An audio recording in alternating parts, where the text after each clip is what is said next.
Dzień dobry, dzisiaj pogadamy sobie o Wednesday. No to ty zrób teraz jakąś wstawkę Wednesday'ową. No to by była, musiałbym mieć inny ryj, ale to by było spojrzenie bez wyrazu. Zabiję cię, utnę ci wszystkie nogi. Będę cię torturować. Wszystkie nogi. Będę cię torturować. Zjem ci wątrobę. Jestem złą dziewczyną. Bo to zła kobieta była. Ten głos bardzo pasuje do tego. No tak, ale kurde, nie wiem, czy serio w 2022 roku nadal bycie edgy dziewczyną... God. Czy ja tam do gotek nic nie mam, bardzo fajne dziewczyny, ale jakby bycie edgy, morderczynią, złą, pseudo, nie wiem jaką dziewczyną jest cool, naprawdę? Nadal? Ale czy to ma znaczenie, czy to jest cool, czy nie, skoro to jest na podstawie postaci konkretnej, która ma określony wygląd? No i niby dalej? tak, no ale jednak mam jakieś takie wrażenie, że oglądając różne jakieś takie teenage dramy, tak jak ten film właśnie, są tam jakieś bohaterki, które no nie są po prostu sympatycznymi bohaterkami, nie są fajne. Jeżeli widzę jakieś postacie na ekranie, czy w książce, czy gdzieś tam nie mogę polubić jakiejś osoby, jeżeli ja bym jej nie polubił na przykład w normalnym życiu, wiesz o co chodzi? W sensie, gdybym chodził sobie do szkoły z taką Wednesday, Co? no to przecież ja bym miał ją w dupie, w sensie w ogóle bym jej nie polubił. Nie mogę jej w ogóle zaufać, cały czas coś kręci, chce mnie zabić prawdopodobnie. A ty mówisz tylko o tych teen drama? No a na przykład, Bo trochę trudno mi w to uwierzyć, że postacie, którymi ty byś się nie zaprzyjaźnił w normalnym życiu, to są dla ciebie gówno warte. nie gówno warte. No tylko to nie po prostu... lubisz ich. W sensie, okej, to jest super zagrana postać, jest przekonująca w swojej tej koncepcji i tak dalej, jest super postacią, ale nie rozumiem jakby utożsamiania się z nią jako coś fajnego, o tak. To jest jeden z trendów po prostu teraz na TikToku i tyle. Często widzę w jakichś dziełach kultury postacie, które są dla mnie negatywnymi postaciami, niefajnymi, gburowatymi, bucowatymi, albo takimi właśnie edgy, nie, Że... że... Antybohaterowie. No trochę przykład. tak, z którymi po prostu ludzie się utożsamiają na zasadzie, ale oni są zajebiści, ale oni są super, też bym chciała taka być, też bym chciał taki być i tak dalej. W sensie, serio? Serio chciałbyś taki być jak Wednesday? No! God, please, no! No! Ja bym nie chciał. No właśnie. Ja w ogóle przecież chciałem krytykować ten serial. Ja myślałem, że tobie się spodobał, bo wygląda jakby ci się No spodobał. bo nie, stylistyka jest super, gotki są super, ale moją ulubioną postacią jest współlokatorka Wednesday. Howdy, Rumi. Ona... Tak, ona jest cudowna. Aha, Taka do rany przyłóż, wesoła, fajna, dziewczyna sympatyczna, śmieszna, ładna jest w ogóle bardzo, no w ogóle mam crusha na nią dziecinna. absolutnego. Trochę jest infantylna, no ale ona w tej jej koncepcji to jakoś mi siedzi, nie? Ona nie irytowała A mnie właśnie irytowała. A mnie właśnie irytowała Tą swoją Wednesday, nie? cukierkowością. A mnie właśnie Wednesday irytowała tą Ale- swoją niecukierkowością, wiesz o co chodzi? No powiedzmy sobie szczerze, że jakby tutaj żadna z postaci, które się pojawiły w serialu, jakoś niespecjalnie mi się spodobały. No Powiedzmy dobra. sobie to. Ale mając do wyboru te dwie, Wednesday i Enid? Enid, no to wybrałbym Wednesday. Dlatego, To ja że nie mam opcji w ogóle. w ogóle w tym serialu momentami, w którymi faktycznie się zaśmiałem najczęściej, były teksty wypowiadane przez Wednesday. Bo niektóre faktycznie były trochę śmieszne. Must be the self-appointed Queen Bee. Interesting thing about bees. Pull out their stingers and they drop dead. Znaczy nie, no spoko, ja też się tam kilka razy zaśmiałem, tylko po prostu w pewnym momencie już ta jej edge'owatość mnie już męczyła trochę, nie? Ja już wiedziałem, że ona odpowie, że tak, chyba zaraz ci wyrwę wszystkie flaki i tyle z tego będzie, typie. Wiadomo, to ma być jakieś absurdalne, taka groteska trochę z tego się robi, że to jest taka przesada właśnie, ta Enid jest taka cukierkowa na 100%, a ona jest Wednesday na 100%. No tak, no czyli nie? na zasadzie kontrastów. Tak, Czyli tak, no bardzo rozumiem, częsty tylko że... zabieg w serialach czy filmach. No dobra, a jeżeli chodzi o fabułę, czy ona była dla ciebie ciekawa, czy... Ale zaraz wyjdzie, że strasznie hejtujemy ten serial. No i dobrze. Ale on nie jest zły, mi się on podobał ogólnie. Ci się podobał? Całkiem tak, no całkiem. No to zacznijmy inaczej, co ci się podobało w nim? Ja lubię motyw, chociaż wiem, że oni są klepani w ogóle, ale ja po prostu, mi się to dobrze ogląda. Licealiści w jakiejś magicznej szkole w stylu Harry Potter, Sabrina i tak dalej. Ja bardzo lubię, ja w tym widzę zawsze, wspominają mi się jakieś fajne rzeczy ze swojego liceum. Wiem, nostalgia. Szkoła to jest najgorszy motyw, jaki może być w serialu czy czymkolwiek. No może i tak, ale nie wiem, ja lubię takie rzeczy, lubię widzieć te rozterki tych bohaterów, jakieś takie młodociane, które ja też może Ale kiedyś one- przeżywałem i w ogóle. One nie? właśnie to mnie też boli w tym serialu. Że raz, że mamy mało oryginalny koncept, czyli szkołę, akademię, dla dziwolągów, co jest też mało oryginalne. No i te ich problemy też są jakieś takie zwyczajne, w sensie takie, z którymi ty się spotykasz w większości tego typu produkcji i właśnie to mi się w tym nie podoba, bo to jest kolejne powtórzenie czegoś, co już było. Tak, i ja w ogóle miałem nadzieję, Wednesday pojawiła się jak taki edgelord, że ona rozwali tą szkołę, nie? W sensie, że ona jakby zdekonstruuje tą teenage dramę szkolną jakoś. Ale tego nie zrobiła. W sensie, może przez pierwsze kilka odcinków ona tak się opierała tej teenage dramie szkolnej, ale potem ta teenage drama ją pochłonęła. W sensie ona stała się jej po prostu częścią, nie? Ale wiesz co jeszcze? Jaki motyw się pojawia w tego typu produkcjach? No co takiego? Motyw balu.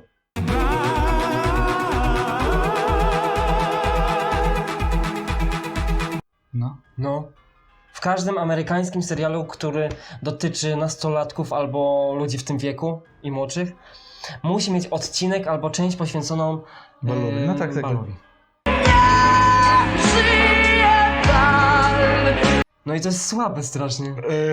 No, No nie. tak, w sensie no to już po prostu czy się lubi tą konwencję, czy nie. No jakby dla mnie ten bal był taki nawet sympatyczny. Oczywiście co się stało, jak sztuczna krew poleciała z sufitu, no Wednesday musiała powiedzieć: O, nie postarali się nawet o świńską krew. no czemu świnką chcesz zabijać zwierzęta po to, żeby oblać ludzi? Ty piaro? Jakiś wegetarianizm, nie wiem, cokolwiek. Przecież ale twoja ulubienica i nic jest wilkołakiem. No dobra, wiem, no. No ale ona jakby nie ma opcji, ona jest przymuszana do jedzenia mięsa przez rodziców i tak dalej, przez społeczeństwo całe swoje. Ona w ogóle jest taką właśnie postacią, Też typową. tak, ale która, jakby miał wskazać, który z bohaterów mógłby przejść na wegetarianizm czy coś takiego, to właśnie ona. Bo ona była taką wilkołaczycą, nie będąc wilkołaczycą jakby. Była najmniej wilkołakiem na świecie, w kulturze, nie? Jakby całej. Przynajmniej przez większą część serialu, bo Tak, potem... no potem ona miała tą swoją wilkołaczą naturę, później faktycznie ona jakby się objawiła jej, żeby uratować Wednesday przed tym Hyde'em. W ogóle ten Hyde, jak ci się podobał design tego Hyde'a? Dziatowa. Dziatowo, nie? W sensie, te oczy... Co on ma z tymi oczami? Znaczy teoretycznie, żeby przyjąć tą konwencję, no to można by, ale... No okej, ale no chyba on powinien być przynajmniej jakkolwiek troszeczkę groźny. W sensie, ja wiem, że on miał być trochę też absurdalny, no ale on w ogóle nie był groźny z tymi oczami. Ale na tych rysunkach, co ten Gostek robił, to on całkiem dobrze wygląda. Nie, ona rysunkowo wygląda zarąbiście. Ja chętnie bym w ogóle zrobił sam kopię jakiegoś obrazu tego Plagiat. gościa.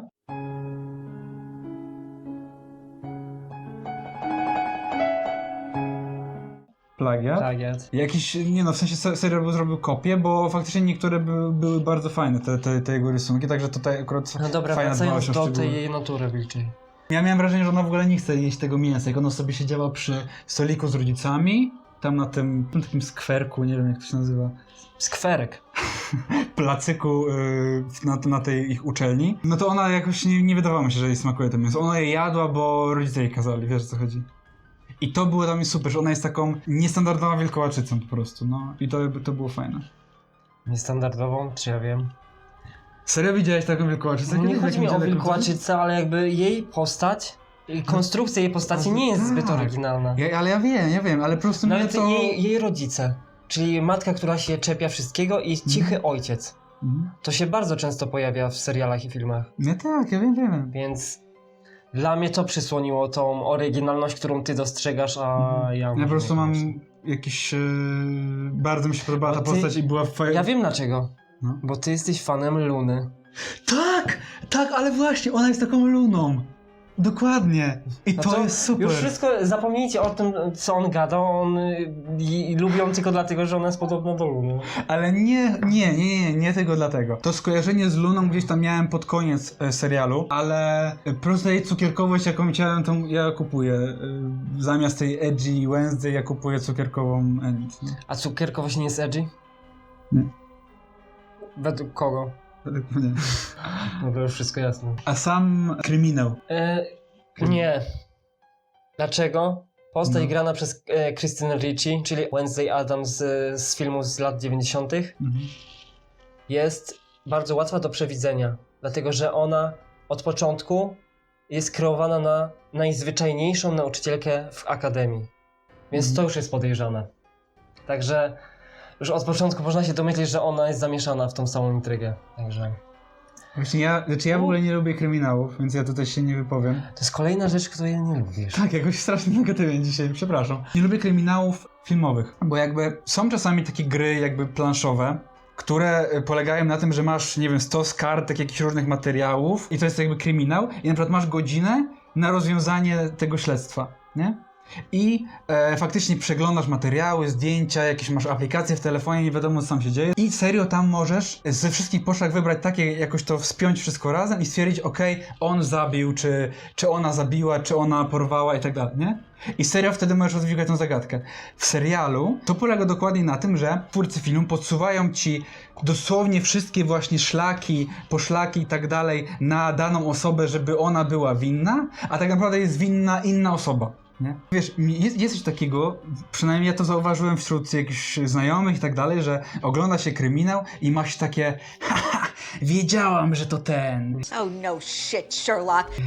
Albo, no to jeżeli wiedziałeś, że to ten, to dlatego, że twórcy tak ci podsunęli te tropy, żebyś wiedziała, że ten, z czego ty się cieszyć, nie? Jakby. A ty wiedziałeś, że ona jest z tą? Ja mam to w dupie. W sensie mi w No ogóle... to z czym ty krytykujesz kryminał, skoro tylko masz go w dupie? Chodzi mi właśnie o to, ale dlaczego? Bo chodzi o to, że ja bym się cieszył z takiego kryminału, gdzie... I może takie są kryminały niektóre i takie są fajniejsze kryminały, że faktycznie masz takie same dowody na 4 różne osoby, nie? W sensie takiej samej wartości dowody i faktycznie musisz być mega big brainem, żeby rozwikłać tą zagadkę, tylko wtedy ona ma sens, jeżeli to tak się połączy. Ta jedna kombinacja, nie? A w takich typowych kryminałach, jak masz też tak w Wednesday, jest tak, że podsuwają ci wszystkie tropy na tego gościa, który wygląda jak Maciek Musiał. Serio, on wygląda Który? no ten w kawiarni, ten gość, no ten chłopak Wednesday. No, ale wiesz, że on w końcu jest po części odpowiedzialny, nie? Tak, ale chodzi mi o to, że no on wygląda jak Maciek Musiał, ale to nie jest minus, jakby Maciek Musiał jest spoko.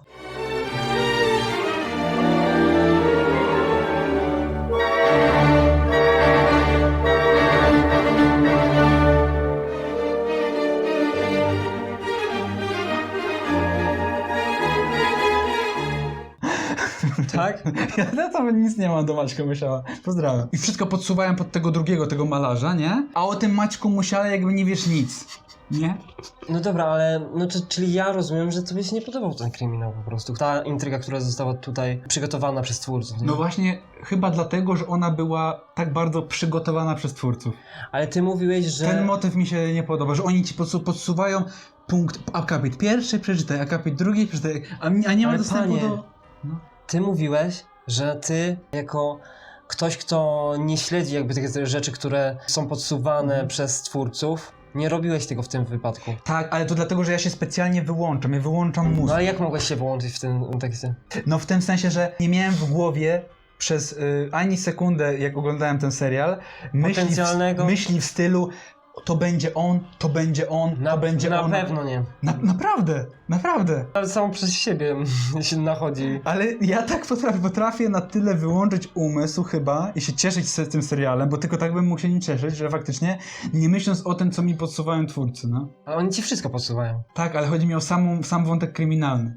Bo zawsze w każdym filmie jest tak, że twórcy ci podsuwają rzeczy, no to jest normalne, to jest takie medium. Czyli oni ci Ale- podsuwają i ty mówisz, no mam to gdzieś.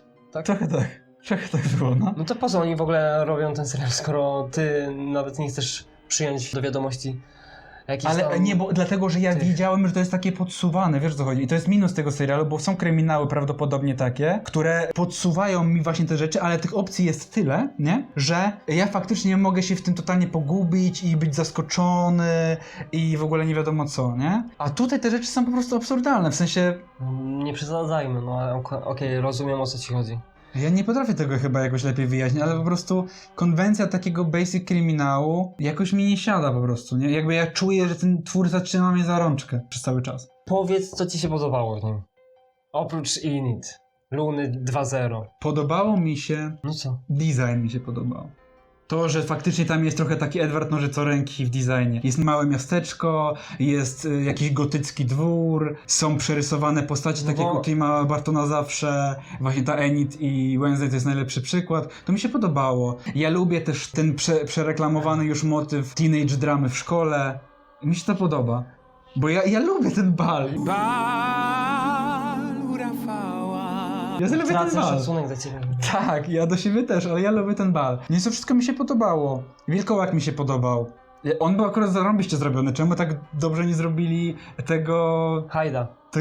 No nie rozumiem tego. Ale ja oglądając ten serial miałem skojarzenia z Sabriną Netflixową. Tak. Tylko coś, co pozwalało mi oglądać z większą przyjemnością Sabrinę, było to, że tam jest aktorka Michelle Gomez, która wcielała się w Lilith i Wardwell, która kradła każdą scenę, w której się pojawiała. Natomiast tutaj, w Wednesday, nie ma takiej postaci, która by cokolwiek kradła. W sensie Ja mam taką postać. Ona... No, Proszę tak. cię. W każdej scenie błyszczała po prostu. Dlatego, że była cukierkowa. W Nie sensie, tylko. znaczy ja rozumiem, że ty lubisz takie vibe'y, ale ona, no nie dla mnie. No No tak, tutaj tak. moim zdaniem nie było żadnej takiej postaci, która faktycznie by sprawiła, żebym ja czuł satysfakcję z tego, że ona faktycznie jest na ekranie. No nie. Dyrektorka była przez pewien czas ciekawa, ale mimo wszystko nie wskazałbym jej jako tej, którą mógłbym nazwać swoją ulubioną postacią, albo taką, którą, nie wiem, miło by mi się oglądało. Także... A ten wujek Wednesday? Fester? Nie. O, Rączka przecież był super. Rączka to jest w ogóle najlepszy, to jest jeszcze lepszy niż Enid. Rączka. To na pewno. No to jest właśnie takie typowe, w sensie, że no zawsze ta Rączka, dlatego że ona jest taka, jaka jest, to ludzie wskazują ją jako swoją ulubioną postać. No jest fajna, no co, No po jest co ręką drążysz po temat? prostu, która się zachowuje jak ręka, która mogłaby być ożywiona, nie? Więc dla mnie nadal still not. A, już wiem co, bo ja też starałem się porównywać ten serial z filmami z lat 90., z tymi dwoma. Jeden z 91, druga część z 93 bodajże. Mhm. I tutaj muszę stwierdzić, że na przykład jeżeli chodzi o rodziców Wednesday, czyli Morticia i Gomez, no to oni wychodzili często z roli, w sensie, którą my znamy właśnie z tamtych filmów z lat 90., bo tam nie wyobrażam sobie, że Morticia mogłaby pokazać takie normalne emocje, jakie ma względem córki. Bo tutaj mamy taką sytuację, w której one próbują się jakoś dogadać i widać, że tej matce jest przykro, że Wednesday ją traktuje w taki, a nie inny sposób. No i właśnie to mi trochę zgrzytało, bo mając cały czas z tyłu głowy te wyobrażenie o Mortici z tych filmów, no to ona by się tak nie zachowała. W sensie ona by cały czas była właśnie taka zimna, nie wychodziłaby ani na moment z tej roli tej dziwnej kobiety, która fascynuje się śmiercią. No. I tego typu rzeczy, więc to mi trochę też zgrzytało, jeżeli chodzi o ten trzon. W ogóle tej chyba historii. tam jest mało Adamsów w tej historii, nie? No tak, no bo to jest o Wednesday, więc no... No tak, ale chodzi, że ten sam klimat, tego klimatu Adamsów tam za bardzo nie ma po prostu w tym serialu, nie? I to też ludziom z tego, co czytałem, bardzo przeszkadzało, że no chcieli jednak położyć trochę tych Adamsów, a właśnie bardziej taka teenage drama to była. Dla mnie to No w było ogóle koncepcja Adamsów jest taka, że no na przykład taka Wednesday jest wśród rówieśników jakimś oryginałem, nie? A tutaj ona jest wrzucona wśród takich oryginałów różnych, więc ta jej magia trochę Adamsowa trochę zanika, nie? Może, ale też myślę, że nie, bo oni właśnie są zwyczajni, w sensie ta cała reszta tych uczniów, nie? No i Mamy królową szkołę, Bianka. Bianka, która jest bardzo typową postacią. Jakby jest dziewczyną, która rządzi po prostu, ma swoją grupkę innych dziewczyn, popleczniczek, które wszędzie za nią chodzą i rządzi tą szkołą. I ona właśnie też jest zestawiona właśnie z tą Wednesday jako tym wywrotowcem. Wednesday jest tą rewolucjonistką, która w jakiś sposób zakwestionuje tą pozycję tej Bianki, nie? Więc to też jest dosyć typowe. No tak. No ja myślę, że w ogóle no tutaj nie miało być jakichś fajerwerków fabularnych i w ogóle w tym, Ale dlaczego tylko nie? bardziej ja właśnie zwracałem uwagę na może kilka jakichś ładnych kadrów, jakiś taki klimat, jak na przykład Wednesday sobie grała na tym wiolonczeli, A kontrabasie. wiesz co mi jeszcze w ogóle się nie podoba, jeżeli chodzi o Wednesday? No. To, że ona jest omnibusem właściwie. Wszystko Tak, no, wie, wszystko wie, no. wszystko potrafi, tylko komórki nie potrafi obsługiwać i to jest wszystko. A tak to jest idealna, to jest taka Mary Sue właściwie, jakby pomijając jej osobowość tą mroczną, nie? Nie ma Właściwie. takich słabych punktów, ale no ma za to nie ma tych emocji jakby takich. No ale to akurat jest plus. W tej sytuacji, w której ona się No znalazła. tak, ja wiem. No też trzeba pamiętać, bo tam wcześniej ją hejtowałem, ale no też, że ta jej osobowość wynika z tego, że się wychowała w rodzinie Adamsów, nie? W sensie to nie jest tak, że ona sobie wybrała taką osobowość, wiadomo, tylko po prostu została wychowana przez psycholi, nie? Więc No ale to nie znaczy, że musi się znać na wszystkim i potrafić wszystko. no nie? tak, tak. Też zauważyłem, że on tam jest mistrzyni jakichś sztuk walki, pisze powieść, strzela z łuku, oczywiście jakoś super genialnie w ogóle, jak żaden inny człowiek, no i tak dalej, no wszystko potrafi, no. Nie lubię takich postaci. Ty nie lubisz antybohaterów. No a ja właśnie nie lubię takich postaci, które są idealne. A ona ma bardzo mało wad, jakby się tak zastanowić w kontekście całego serialu. To chyba właśnie chodzi o to, że największą jej wadą jest ta jej osobowość, tak? W sensie ona jest jej takim... No ale patrz, jej osobowość i tak nie przeszkadza jej w tym, żeby wszyscy się nią interesowali. No wszyscy, to jest wszyscy, to jest faktycznie wszyscy chcieli się z nią zadawać. tak, no. No to gdzie tu jest problem No. jakiś? No nie ma. Opłaca się być chamskim. No niestety, trochę taki jest morał tej bajki, że okej, olewaj wszystkich, wykorzystuj ich, chciej ich zabić i w ogóle bądź edgelordem, ale i tak wszyscy się będą wokół ciebie kręcić, bo czemu nie? I to jest jakieś takie... Dobra, Kuba, ja muszę o to spytać, ale w skali od 1 do 10, A weź ty powiedz najpierw. no ja 6 na 10. I to tak, no, wiesz. No ja... Bo ja o tym ostatnio też mówiłem, ale ja nie lubię bardzo filmów, a w ogóle tekstów kultury, w których głównymi postaciami są dzieci albo nastolatkowie. Ja lubię takie Dla filmy. mnie to nie jest wiarygodne, że świat jest Ja lubię takie zmieniany i filmy, ratowany przez dzieci. lubię te dzieciaczki, lubię tych nastolatków, ale still dla To nie mnie... jest wiarygodne. Dla mnie było jakieś To nie takie jest właśnie wiarygodne. 6,5 może? Ty dajesz wyższe oceny niż ja. Tak, mimo tych negatywnych komentarzy ode mnie jestem bardziej pozytywnie nastawiony chyba, ale to ze względu na Lunę po prostu, no. Lunem. Tak, no. Tak, Czyli jednak. bez Luny to tak 5 na 10, nie? By było. Czyli poleciłbyś obejrzeć ten serial, chociaż pewnie Tak. każdy już go widział, bo jest taki popularny. Tak,